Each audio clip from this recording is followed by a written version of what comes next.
The Amazon, a lush green cathedral. For biologists, a mythical forest that we never tire of exploring, a place we can count on for surprises. And of course, for an entomologist like me, it's a veritable gold mine. There are probably 1 million species of insects here, maybe even more. So you see, I still have a lot of work to do. And the secret of all this abundance? The tree. In a single tree in this forest, we can find hundreds of thousands of arthropods, representing over 1,000 different species. How can so many creatures live in a tree? Well, that's what I'm going to show you today. The little world of a tree. The life in a single tree. It's not easy to get to the Amazon. Here, in the Peruvian part, the only way to travel is by boat. There are big river boats that sail down the Amazon right to Brazil. But for me, this is the end of the line. Here, where the Napo River meets the Amazon, is really an entomologist's paradise.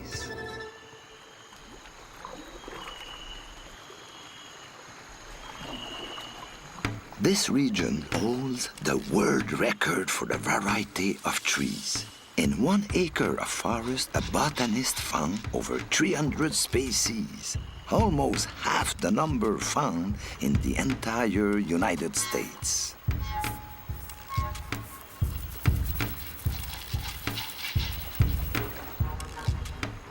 A research foundation, the ASIR, has even built laboratories here that are used by scientists from all over the world.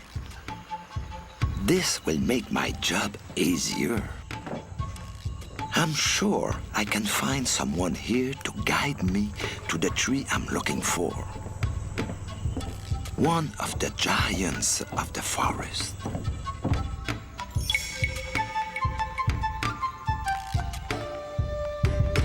My guide is Anibal Chacon, a researcher for whom the tropical forest holds no secrets. It seems that Anibal has the answer for everything.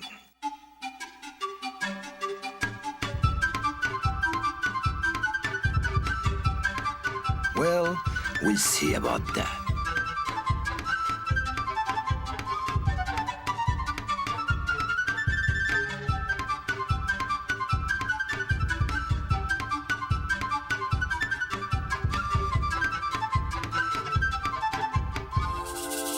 Perfect.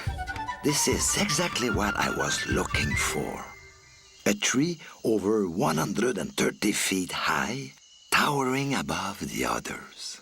It must contain all insect communities. From an entomologist's point of view, it's a megalopolis. Come on, George. No time to lose. It's time for work. The great city of insects awaits you.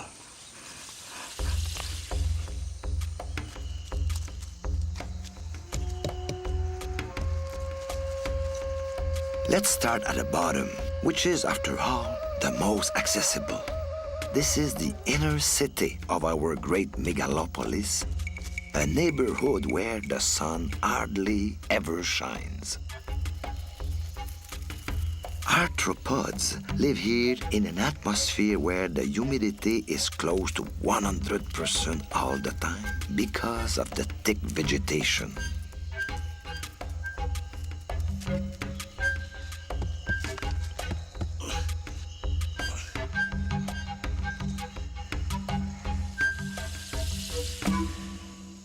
Look at this weird creature. It's an amblypige, an arachnid, somewhere between a spider and a scorpion. Tailless whip scorpions, or amblypigi, live mainly in caves, but in the cavities of tree trunks, they often find conditions very close to the humidity of their home caves.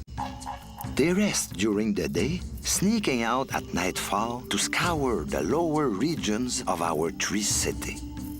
Even at the foot of the tree, these predators are in no danger of starving. Under the litter, another world of insects is busy 24 hours a day. And what do we find under all the great cities of the world? The sewers, of course. And here's one of the most spectacular sewers employees, the magnificent Blaberus giganteus. A few of those and everything gets clean right away.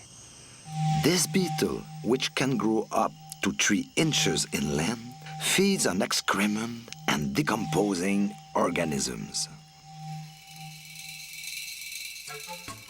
It is only one member of the huge community of garbage eaters that live at the base of trees, such as millipedes, termites, ants, springtails, and sawbugs.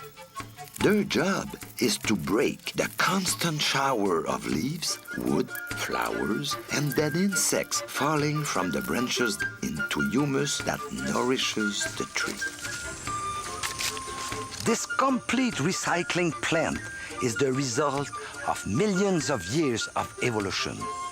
It is so efficient that it enables the soil, which in tropical country is poor and very thin, to support and feed those old giants.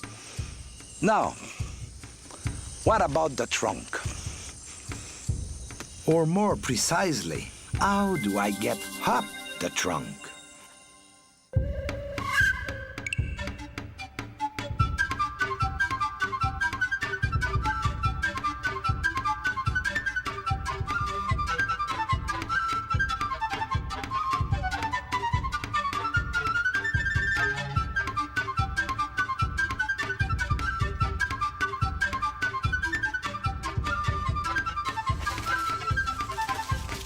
Here we are now, in the no man's land of the great city. At first glance, this place may seem deserted, but that is just our first impression. The bark of a tree like this provides close to 80 square yards of living space. Plenty of room for inhabitants as tiny as our insects. look here. There's some bark bugs. You don't see nothing? And it's quite normal because their body is flat like a piece of paper. And they imitate perfectly the structure and the color of the bark. Like most of the arthropods that live on tree trunks, bark bugs are excellent camouflage artists. But their disguise has an added feature. When the rain runs down the trunk and the bark turns darker, these bugs also take on a darker color. The exoskeleton of other insects is waterproof, but bark bugs absorb water, so their camouflage remains perfect.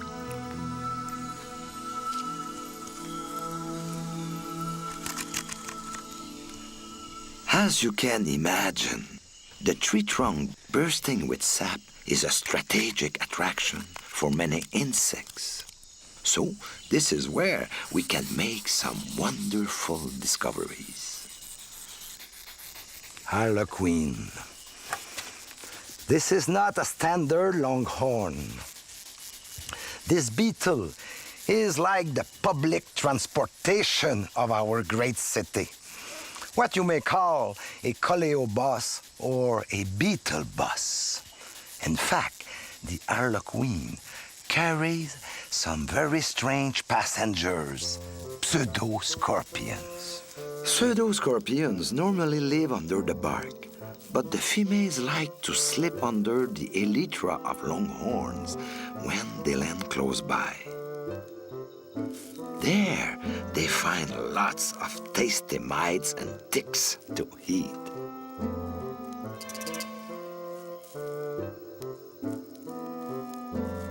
But what they really appreciate is the chance to see the world. Comfortably strapped in with silken threads, they just wait for takeoff.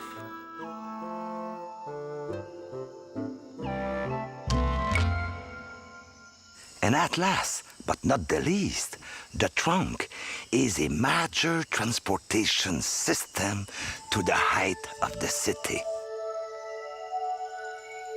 In the trees of the tropical forest, termites build endless tunnels out of earth, excrement, and saliva.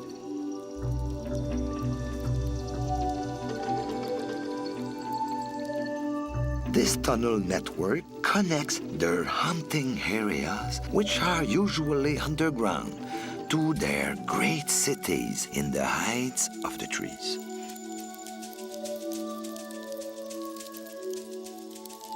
Certain ants that nest in the ground, like the leaf-cutting hatters, build actual two-lane highways on the trunks. They travel them in order to collect leaves to use as compost for the fungus they love to eat. What we see is merely the visible part of the large road network. Higher up in the lowest branches, these highways split into secondary roads and then little tracks until they reach the canopy. This mysterious world suspended in mid-air, a world most of us can only dream about. But the canopy is way up high, at 130 feet above ground. Much too high for most people. And yet, not content with dreams, some researchers have found ways to get up there. Hello. Hi. My name's Phil Whitman. How are you, sir? I'm George Brossard from Canada. Nice to meet you. Nice to meet you. Nice meeting you. Phil Whitman is one of those pioneer biologists who has managed to explore the canopy. Well, may I borrow it for a second? I think I can help. He uses highly specialized mountaineering techniques to climb these trees. It's the fastest way to get there. But it means he has to be in good shape. Yes. Wow. Now, watch this. Once the rope is secured, it will take Phil about 15 minutes to reach the canopy, more than 100 feet off the ground. It's like scaling a 10-story building. I'm not nearly in as good shape as Phil Whitman. If I really want to collect insects from the canopy, I better find another way up. Back to Hannibal.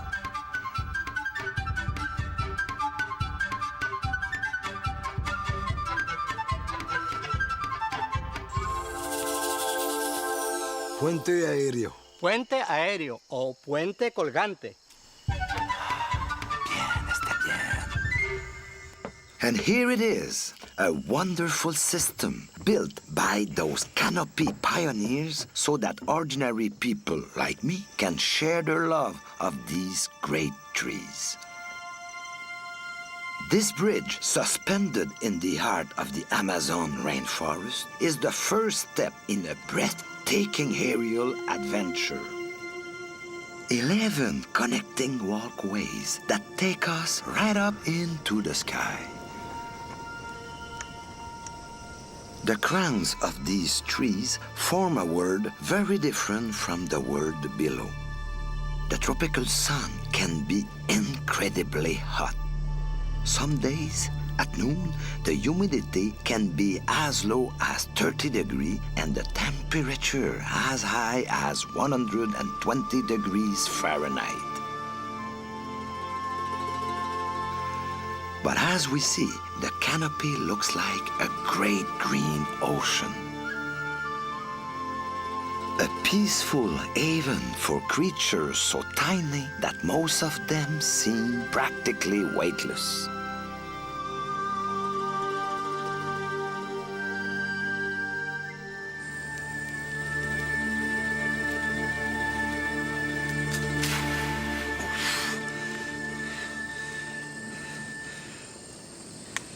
My first insect of the canopy.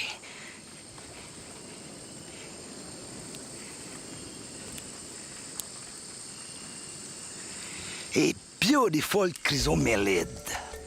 The tropical forest canopy isn't overpopulated, but there is an extraordinary variety of insects. We might find close to 1,200 species of beetles in a single tree in Panama, which is about 1/6 of all the beetles ever identified in a country as big as Canada. Part of the reason for this abundance is the varied and lush vegetation we find in the crown of these trees. Normally, an animal will evolve from its original species when it finds itself isolated by some kind of great ecological barrier. Here in the tropical forest, that barrier is the plant. Each plant is a sort of island that has its own special fauna population.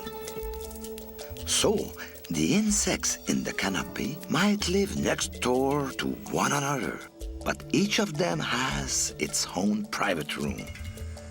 Bromeliads. Bromeliads.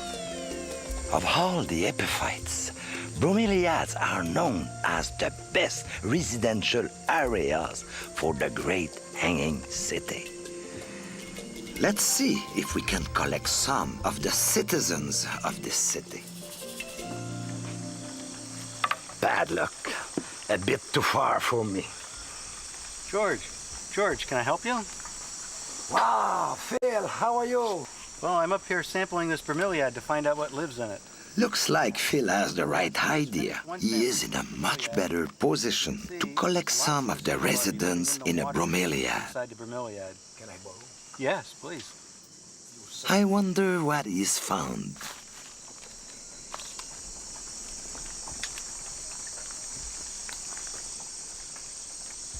Yes, you're right. Larvae of mosquitoes. You're right. Phil Whitman specializes in bromeliads. These tough plants live on the branches of trees and extract their food from the air or from rainwater. They form marvelous hanging gardens in the Amazon forest and fascinate many entomologists because bromeliads form their own special microhabitat. Hard and spiny, they provide shelter for many of the tiny inhabitants of the canopy.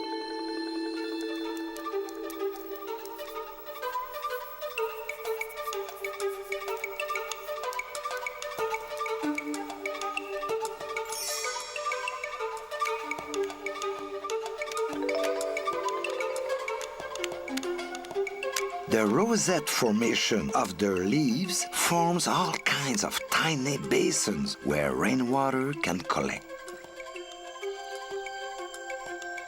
The biggest bromeliads can contain up to 8 quarts of water, so these treetops gardens are actually little swamps.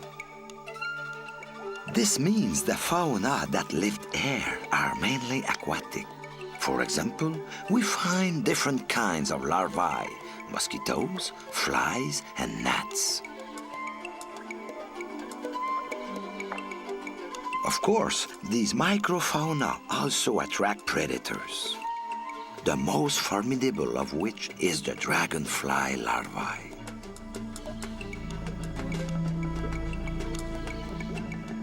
But we won't find just insect larvae in these bromeliads. We will also find tadpoles. In fact, for many of the residents of this aerial city, bromeliads are the nurseries where their offspring are born and grow up.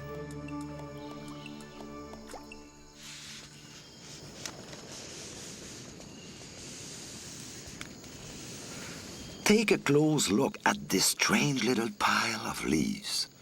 This is one of the most elaborate forms of symbiosis in nature, an ant garden.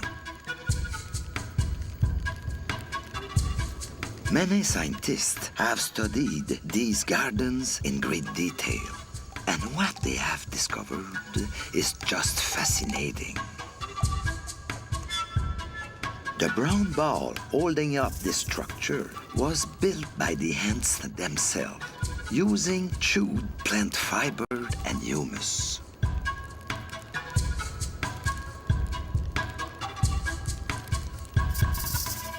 The ants feed on the fruit of certain epiphytes. When they are full, they throw the seeds into the center of the nest, where they soon begin to sprout.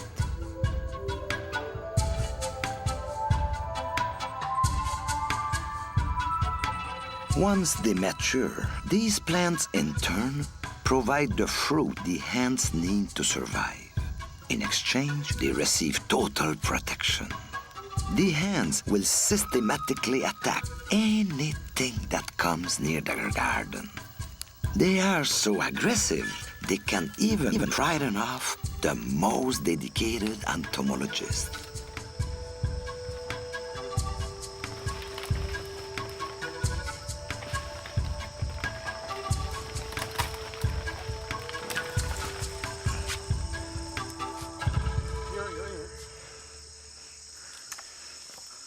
Scientists are just starting to study these hanging gardens.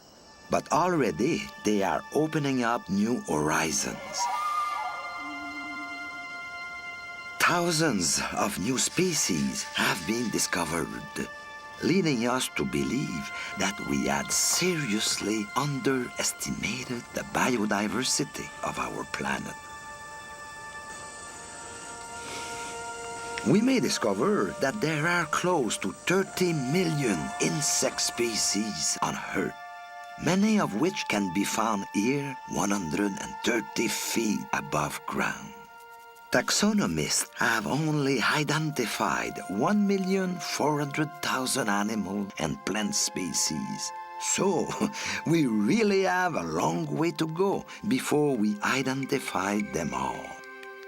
Even if this is a hypothetical figure, it has at least been useful in drawing attention to a previously neglected habitat, the canopy, where close to 40% of the animal and plant species on Earth have chosen to call home. For me, the canopy is truly a cauldron of creation. There are so many species and individuals, it might look completely chaotic. But under all this profusion, there is, no doubt, order, organization, and natural laws we do not yet understand. It is probably here at the top of the trees that is hidden one of the great mysteries of life. This place where we can start trying to understand how such diversity has been created out of so little raw material.